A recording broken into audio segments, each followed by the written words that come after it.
ओम साई राम। श्री साई सचित्र अध्याय 10। श्री साई बाबा का रहन सहन, शयन पट्टिका, शिरडी में निवास, उनके उपदेश, उनकी विनयशीलता, सुगम पथ। प्रारंभ। श्री साई बाबा का सदा ही प्रेम पूर्वक स्मरण करो, क्योंकि वे सदैव दूसरों के कल्याणार्थ तत्पर तथा आत्मलीन रहते थे। उनका स्मरण करना ही जीवन और मृत्यु की पहेली हल करना है। साधना में अति श्रेष्ठ तथा सरल साधना है, क्योंकि इसमें कोई द्रव्य व्यय नहीं होता। केवल मामूली परिश्रम से ही भविष्य नितान लाभ फलदायक होता है। जब तक इंद्रिया बलिष्ठ है, क्षण क्षण इस साधना को आचरण में लाना चाहिए। अन्य सब देवी देवता तो भ्रमित करने वाले हैं, केवल गुरु ही ईश्वर है। हमें उनके ही पवित्र चरण कमलों में श्रद्धा रखनी चाहिए। वे तो हर इंसान के भाग्य विधाता और प्रेम में प्रभु हैं। जो अनन्य भाव से उनकी सेवा करेंगे, वे भव सागर से निश्चय ही मुक्ति को प्राप्त होंगे। न्याय तथा मीमांसा या दर्शन शास्त्र पढ़ने की भी कोई आवश्यकता नहीं है। जिस प्रकार नदी या समुद्र पार करते समय नाविक पर विश्वास रखते हैं, उसी प्रकार का विश्वास हमें भव सागर से पार होने के लिए सद्गुरु पर करना चाहिए। सद्गुरु तो केवल भक्तों के भक्ति भाव की ओर ही देखकर उन्हें ज्ञान और परमानंद की प्राप्ति करा देते हैं। गत अध्याय में बाबा की भिक्षावृत्ति, भक्तों के अनुभव तथा अन्य विषयों का वर्णन किया गया है। अब पाठकगण सुने कि श्री साईं बाबा किस प्रकार रहते, शयन करते और शिक्षा प्रदान करते थे। बाबा का विचित्र बिस्तर। पहले हम यह देखेंगे कि बाबा किस प्रकार शयन करते थे। श्री नाना साहब डेंगले एक 4 हाथ लंबा और 1 हथेली चौड़ा लकड़ी का तख्ता श्री साईं बाबा के शयन के हेतु लाए। तख्ता कहीं नीचे रख कर उस पर सोते, ऐसा न कर बाबा ने पुरानी चिंदियों से मस्जिद की बल्ली से उसे झूले के समान बांधकर उस पर शयन करना प्रारंभ कर दिया। चिंदियों के बिल्कुल पतली और कमजोर होने के कारण लोगों को उसका झूला बनना एक पहेली सा बन गया। चिंदियां तो केवल तख्ते का भी भार वहन नहीं कर सकती थी, फिर वे बाबा के शरीर का भार किस प्रकार सहन कर सकेंगे। जिस प्रकार भी हो, यह तो राम ही जाने, परंतु यह तो बाबा की एक लीला थी। जो फटी चिंदियां तख्ते तथा बाबा का भार संभाल रही थी।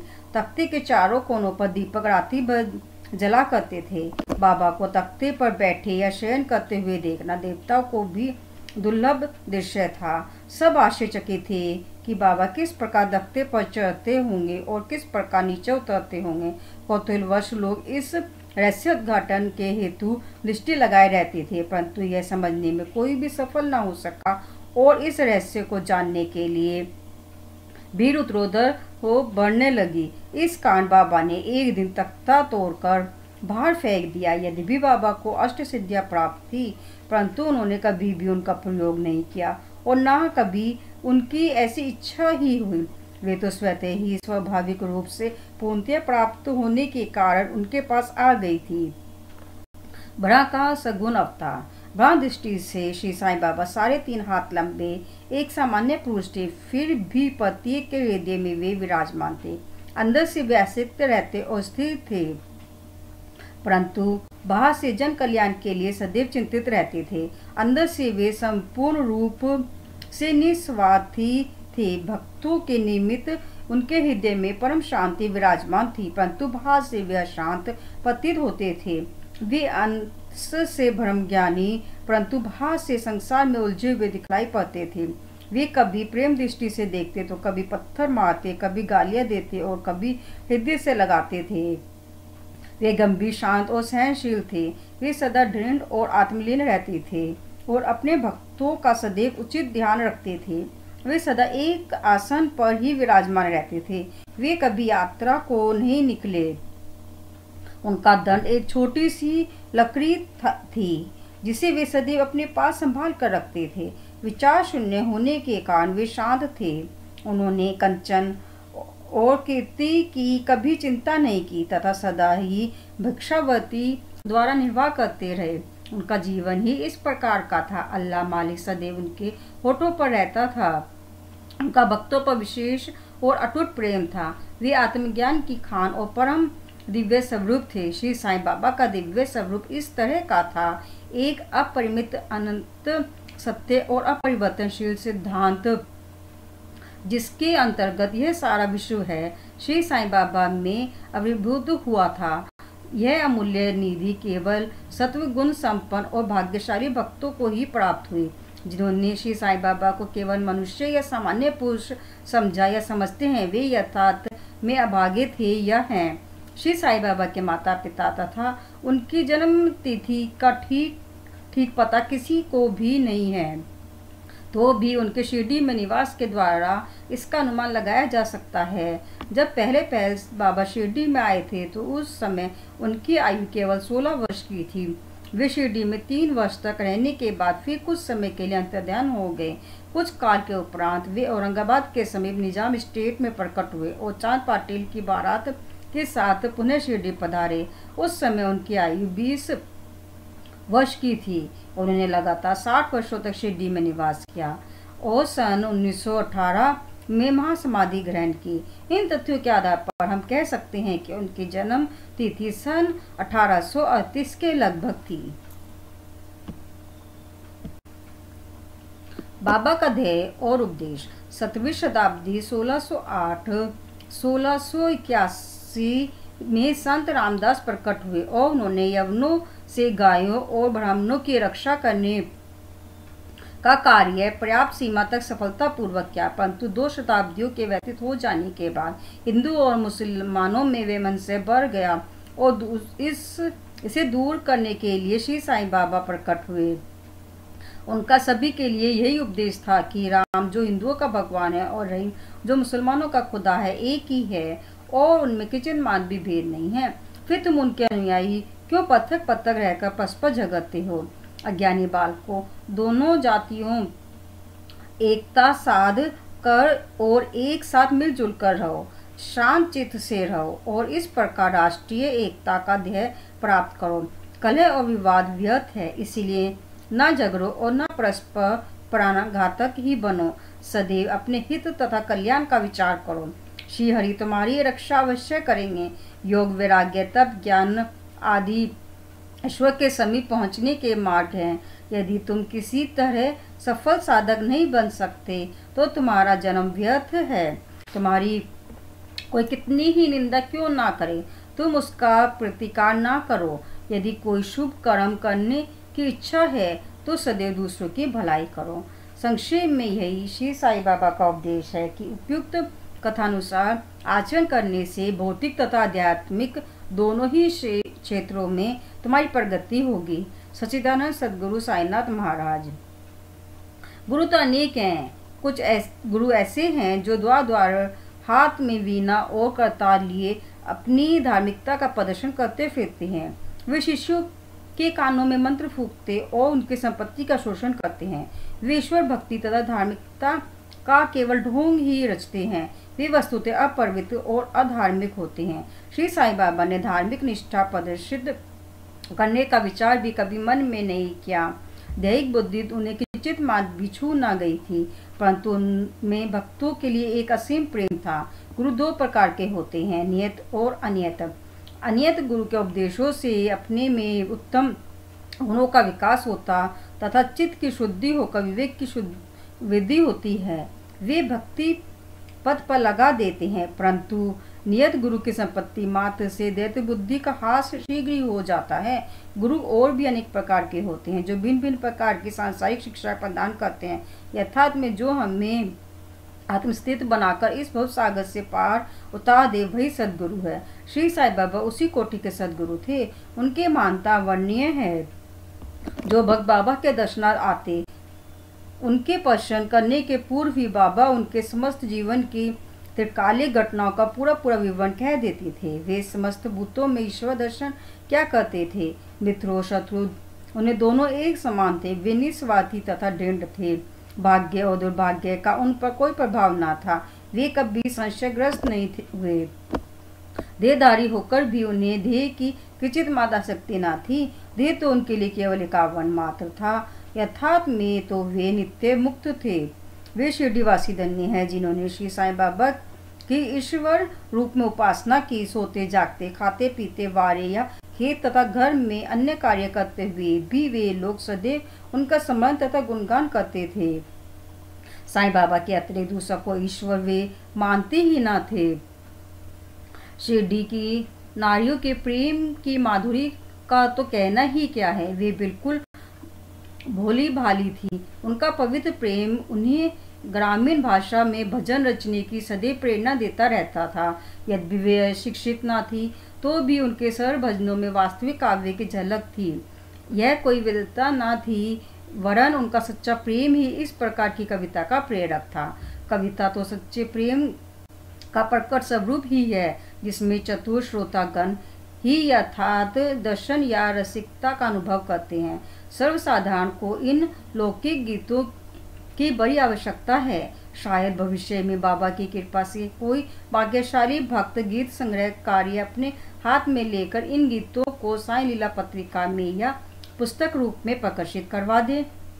बाबा की विनयशीलता। ऐसा कहते हैं कि भगवान में 6 प्रकार के विशेष गुण होते हैं, यथा कीर्ति, श्री, वैराग्य, ज्ञान, ऐश्वर्य और उदारता। श्री साईं बाबा में भी ये सब गुण विद्यमान थे। उन्होंने भक्तों की इच्छा पूर्ति के निमित्त ही सगुण अवतार धारण किया था। उनकी कृपा दया बड़ी ही विचित्र थी। वे भक्तों को स्वयं अपने पास आकर्षित करते थे, अन्यथा उन्हें कोई कैसे जान पाता। भक्तों के हेतु वे अपने श्री मुख से ऐसे वचन कहते जिनका वर्णन करने का सरस्वती भी साहस न कर सकती। उनमें से यहाँ पर एक रोचक नमूना दिया जाता है। बाबा की अति विनम्रता से इस प्रकार बोलते, दासानुदास, मैं तुम्हारा ऋणी हूँ। तुम्हारे दर्शन मात्र से मुझे सांत्वना मिली है। तुम्हारा मेरे ऊपर बड़ा उपकार है कि जो मुझे तुम्हारे चरणों का दर्शन प्राप्त हुआ। तुम्हारे दर्शन कर मैं अपने को धन्य समझता हूँ। कैसी विनम्रता है। यदि कोई यह सोचे कि इन वाक्यों को प्रकाशित करने से श्री साईं बाबा की मानता को आंच पहुंची है, तो मैं इसके लिए क्षमा प्रार्थी हूँ और इसके प्रायश्चित स्वरूप मैं साईं नाम का कीर्तन तथा जय क्या करता हूँ। यद्यपि बड़ाई दृष्टि से बाबा विषय पदार्थों का उपयोग करते हुए प्रतीत होते थे, परंतु उन्हें किंचित मात्र भी उनकी गंध न थी और न ही उनके उपयोग का ज्ञान था। वे खाते अवश्य थे, परंतु उनके जिह्वा को कोई स्वाद न था। वे नेत्रों से देखते थे, परंतु उस दृश्य में उनकी कोई रुचि न थी। काम के संबंध में वे हनुमान सदृश अकट ब्रह्मचारी थे। उन्हें किसी पदार्थ में आसक्ति न थी। वे शुद्ध चैतन्य स्वरूप थे, जहाँ समस्त इच्छाएं, अहंकार और अन्य चेष्टाएं विश्राम पाती थी। संक्षेप में वे निस्वार्थ, मुक्त और पूर्ण भरा थे। इस कथन को समझने के हेतु एक रोचक कथा का उदाहरण यहाँ दिया जाता है। नानावल्ली। शिरडी में नानावल्ली नाम का एक विचित्र और अनोखा व्यक्ति था। वह बाबा के सब कार्यों की देखभाल क्या करता था। एक समय जब बाबा गादी पर विराजमान थे, वह उनके पास पहुंचा। वह उसमें ही गादी पर बैठना चाहता था, इसलिए उसने बाबा को वहां से हटने को कहा। बाबा ने तुरंत गादी छोड़ दी और तब नानावल्ली वहां विराजमान हो गया। थोड़ी ही समय वहां बैठकर वह उठा और बाबा को अपना स्थान ग्रहण करने को कहा। बाबा पुण्य आसन पर बैठ गए। यह देखकर नानावल्ली उनके चरणों पर गिर पड़ा और भाग गया। इस प्रकार नैसी ही आज्ञा दिए जाने और वहां से उठाए जाने के कारण बाबा में किंचित मात्र भी अपसन्नता की झलक न थी। सुगम पथ। संतों की कथाओं का श्रवण करना और उनका समागम। यद्यपि बाह्य दृष्टि से श्री साईं बाबा का आचरण सामान्य पुरुषों के सदस्य ही था, परंतु उनके कार्यों से उनकी असाधारणता, बुद्धिमत्ता और चतुराई स्पष्ट ही प्रतीत होती थी। उनके समस्त कर्म भक्तों की भलाई के निमित्त ही होते थे। उन्होंने कभी भी अपने भक्तों को किसी आसन या प्राणायाम के नियमों अथवा किसी उपासना का उपदेश कभी नहीं दिया और न उनके कानों में कोई मंत्र ही फूका। उनका तो सभी के लिए यही कहना था कि चातुर्य त्याग कर सदैव साईं साईं यही स्मरण करो। इस प्रकार आचरण करने से समस्त बंधन छूट जाएंगे और तुम्हें मुक्ति प्राप्त हो जाएगी। पंचांगी तप, त्याग, स्मरण, अष्टांग योग आदि का साध्य होना केवल ब्राह्मणों को ही संभव है, अन्य वर्णों के लिए नहीं। मन का कार्य विचार करना है। बिना विचार किए वह एक क्षण भी नहीं रह सकता। यदि तुम उसे किसी विषय में लगा दोगे तो वह उसी का चिंतन करने लगेगा, और यदि उसे गुरु को अर्पण कर दोगे तो वह गुरु के संबंध में ही चिंतन करता रहेगा। आप लोग बहुत ध्यानपूर्वक साईं की महानता और श्रेष्ठता श्रवण कर ही चुके हैं। यह स्वाभाविक सम्मान और पूजन ही साईं का कीर्तन है। संतों की कथा का संबंध उतना कठिन नहीं जितना कि अन्य साधनाओं का, जिनका वर्णन ऊपर किया जा चुका है। ये कथाएं सांसारिक भय को निर्मूल कर आध्यात्मिक पथ पर आरूढ़ करती हैं। इसीलिए इन कथाओं का हमेशा श्रवण और मनन करो तथा आचरण में भी लाओ। यदि इन्हें कार्यान्वित किया जाता गया तो न केवल ब्राह्मण, वर्ण, स्त्रियां और अन्य दलित जातियां भी शुद्ध और पावन हो जाएंगी। सांसारिक कार्यों में लगे रहने पर भी अपना हित साईं और उनकी कथाओं में लगाए रहो, तब तो यह निश्चित ही है कि वे कृपा अवश्य करेंगे। यह मार्ग अति सरल होने पर भी क्या कारण है कि सब कोई इसका अवलंबन नहीं करते? कारण केवल यह है कि इस कृपा की अभावग्रस्त लोगों में संत कथाएं श्रवण करने की रुचि उत्पन्न नहीं होती। ईश्वर की कृपा से ही प्रत्येक कार्य सुचारू एवं सुंदर ढंग से चलता है। संतों की कथा का श्रवण ही संत समागम सदृश्य है। संत सानिध्य का ढंग का महत्व अति महान है। उसमें देह, बुद्धि, अहंकार और जन्म मृत्यु के चक्र से मुक्ति हो जाती है। हृदय की समस्त ग्रंथियां खुल जाती हैं और ईश्वर से मिलन हो जाता है, जो कि चैतन्य स्वरूप है। विषय से निश्चित ही विरक्ति हो बढ़ती है तथा दुखों और सुखों में स्थिर रहने की शक्ति प्राप्त हो जाती है और आध्यात्मिक उन्नति सुलभ हो जाती है। यदि तुम कोई साधन जैसे नाम स्मरण, पूजन या भक्ति इत्यादि नहीं करते, परंतु अन्य भाव से केवल संतों के ही शरणागत हो जाओ, तो वे तुम्हें आसानी से भवसागर के उस पार उतार देंगे। इसी कार्य के निमित्त ही संत विश्व में प्रकट होते हैं। पवित्र नदियाँ गंगा, यमुना, गोदावरी, कृष्णा, कावेरी आदि जो संसार के समस्त पापों को धो देती है, वे भी सदैव इच्छा करती हैं कि कोई महात्मा अपने चरण स्पर्श से हमें पावन करें। ऐसा संतों का प्रभाव है। गत जन्मों के शुभ कर्मों के फलस्वरूप ही श्री साईं चरणों की प्राप्ति संभव है। मैं श्री साईं के मोह विनाशक चरणों का ध्यान कर यह अध्याय समाप्त करता हूँ। उनका स्वरूप कितना सुंदर और मनोहर है। मस्जिद के किनारे पर खड़े हुए वे सब भक्तों को उनके कल्याणार्थ उदी वितरण क्या करते हैं। जो इस विश्व को मिथ्या मानकर सदा आनंद मंद में निमग्न रहते थे, ऐसे सच्चिदानंद श्री साईं महाराज के चरण कमलों में मेरा बार बार नमस्कार है। श्री सद्गुरु साईनाथ परमहंसतो शुभम भवन्तु। ओम साई राम।